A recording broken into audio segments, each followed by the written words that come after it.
before science really was an ongoing thing, or was really a body that was called science. You know, you had individuals like Copernicus and Galileo, and these people said, hey, you know, I've collected data, I've done experiments, and I see that things work differently than what, in that case, the church says that it works. You see, they were running against the high priests of the church at that time.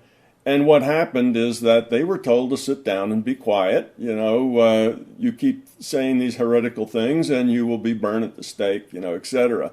So science has tried very hard to get away from anything other than material cause. Take the data, do the experiment, and report on the material causation.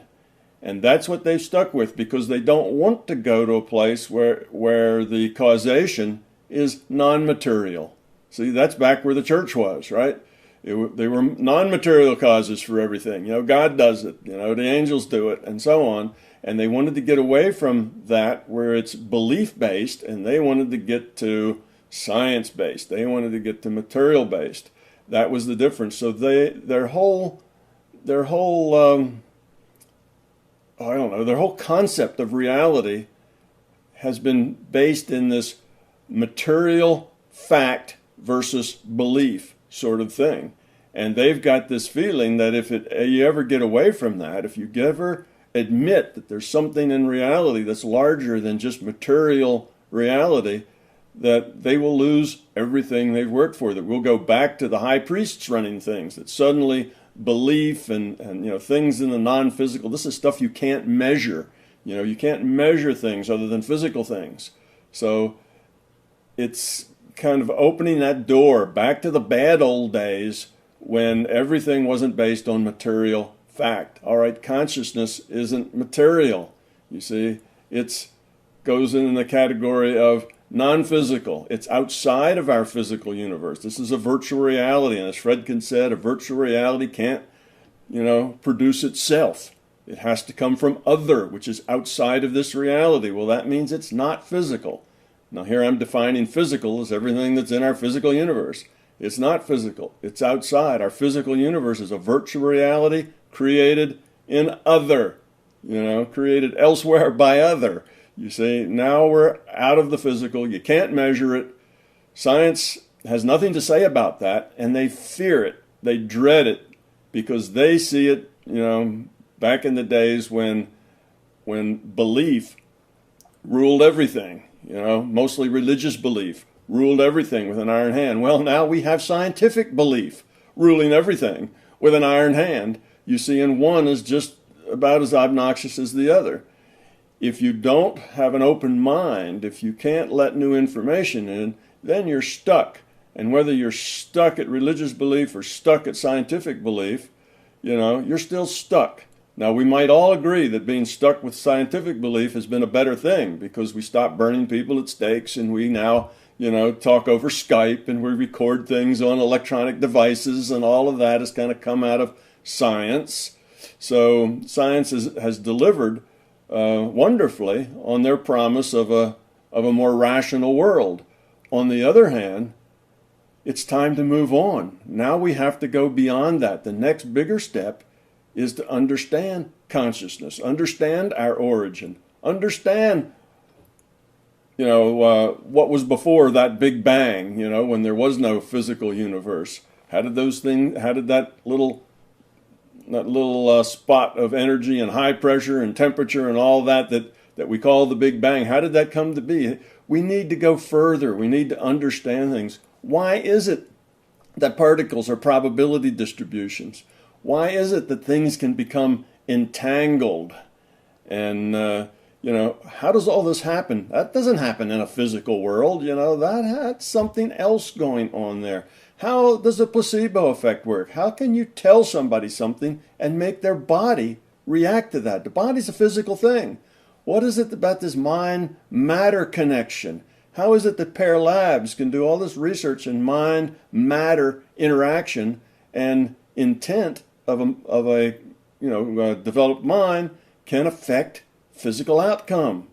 So all of these things are real things. And if physics and science in general just keeps their head in the sand and says, oh no, that's too scary, we don't want to do that. Well, they're just, they are limiting where we can go. Now, no, we don't want to go back to the point where belief rules everything. That's not the thing. It's not that way.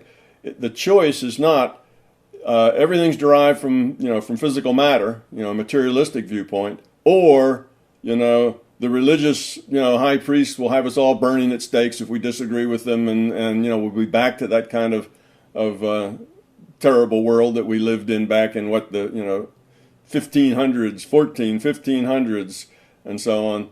We don't want to go back there either, but that's not the choice. We don't have to go back there. We can see this larger reality in terms of science. It doesn't have to be about belief. You see, that's what the My Big Toe is. It's a scientific model of the larger reality, which includes consciousness, and it is science. So it's not you don't have to have, if we leave this idea of materialism, we regress back to what we had in the 1500s. Well, that's not the case. We move on with a bigger scientific viewpoint that expresses physics, quantum mechanics, and relativity as a subset, as a smaller subset of a bigger picture. And your science grows. So that's why the scientists are afraid of losing everything that they've gained since, Galileo. And now they're in charge. See, they have high status. They're the high priests of Western culture. They tell us what we should think, what we should believe. When the scientists say that's true, then we think it's true. We believe it because scientists tell us the truth, right? They've got this scientific method. It's not somebody's belief that they think it's true and then they're going to get everybody who disagrees with them. Well, but it's kind of turning to that, right? Now we have scientists thinking something's true and they're getting people that disagree with them. Now, how does that differ from what the persecution of Galileo? You see, it's all the same thing. So now the scientists are the high priests. They have the dogma and the belief, and they want to get people and shut them up, the heretics, like Rupert Sheldrake, who say, guys, I see a bigger picture here, and I've got scientific evidence for this picture. And, now they don't get Rupert and try to burn him at the stake, but they do pull him off of TED Talks so that he has no voice. And without a voice, then nobody hears him. And if nobody hears him, then it doesn't affect, the big picture. He's still there. He is on the blog, but it's an unofficial sort of stand that they capitulated to. With Galileo, he was excommunicated by the church. I believe this is the right one, and then subsequently, rather recently, pardoned. So perhaps there's hope. Yes. Well, he also was a what do you call it when you're not really in a jail but you're restricted just the same? House arrest. Galileo was under house arrest, I think, for a long time. He was limited in what he could do and what he could say. No, he didn't get burnt, but he wasn't really allowed to be free and say what he thought either. So he was reined in. And that's what they're trying to do with Rupert. They're trying to rein him in to minimize his effect, his heresy, his scientific heresy. So it's back to history. Yeah, it's back to the same thing. And see, that's the problem here. They need to go on. They need to understand consciousness. And they need to see the bigger picture. And they need to see that if you have this scientific bigger picture, then science is jumped forward. It's a big leap forward for science because there's all kinds of things in science now that are pointing to reality is information.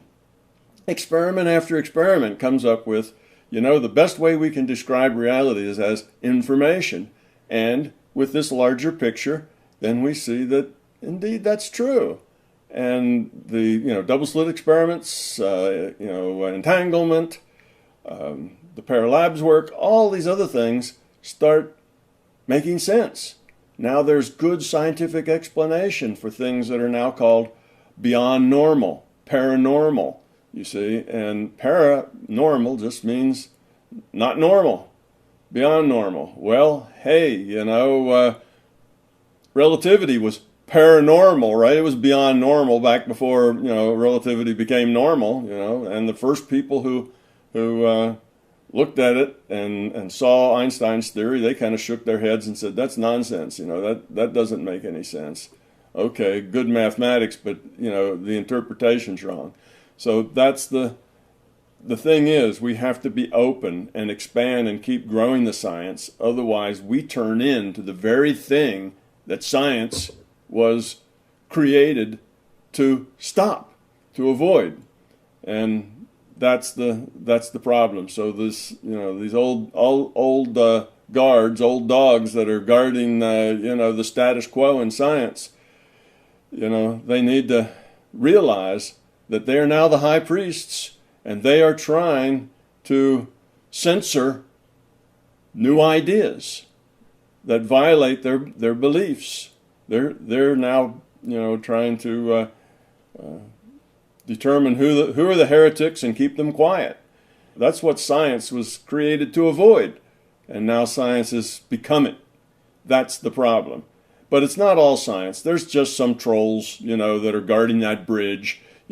All science is not like that. They're just some, but obviously they do have some clout because they've created this problem for Rupert Sheldrake, and that says they're not inconsequential. But look around on the internet, and you'll see there's lots of scientists now talking about this reality being virtual. You see, and now things that Rupert Sheldrake's talking about make good sense in a virtual reality. So anyway, that's kind of the background of why does science get excited about this, and why there are some trolls guarding the scientific dogma, and that's it. So it's a basic gut level. We can't go there. We've been there 5 centuries ago. It was awful. We don't want to go back. But what they don't get is that we don't have to go back. We can go forward and see a bigger picture in which science is a part of that picture. But there's more than just the physical. In this virtual reality, there is the source of the virtual reality, which cannot be physical. And that source, by the way, is consciousness. So that's kind of a little history, roundup about why is there all this angst about consciousness.